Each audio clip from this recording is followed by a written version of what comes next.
In the past few years, wrestling has struggled to find a good amount of members.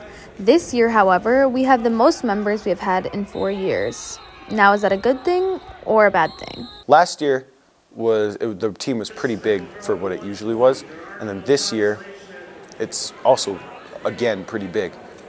Well, yeah, to compete at the tournaments team-wise, you got to fill all the weight brackets, and we don't even qualify because we don't got enough people.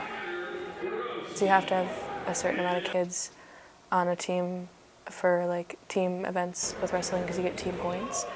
Especially in duels, it loses us points if we can't fill a weight bracket because if you don't have a person wrestling that weight, then it goes to the other team. From what I understand, tournaments go off of like points, right? So the more points your team has, the higher you qualify as a team. So the more wrestlers you have, the more points you can get as a team.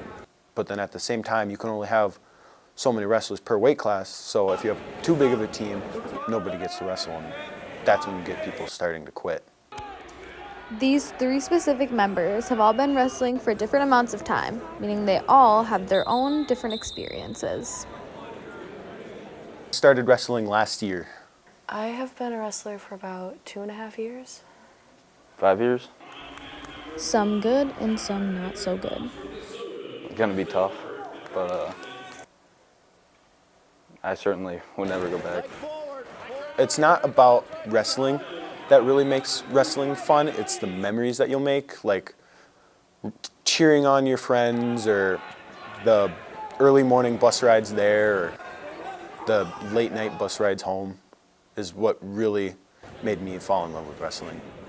Because I had to lose a lot of weight, and so it was very difficult for me to get the motivation to just be like, I have to do this. Like, especially when you get sick and stuff, it's just so hard to keep the motivation up to keep going. Women's wrestling can be a little different too.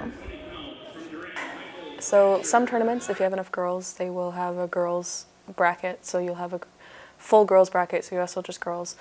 But a lot of the time, being as female wrestling is such a small portion, that makes up such a small portion of Wisconsin wrestling, you end up wrestling guys, and where we hold our weight in our bodies compared to guys is a lot harder to compete.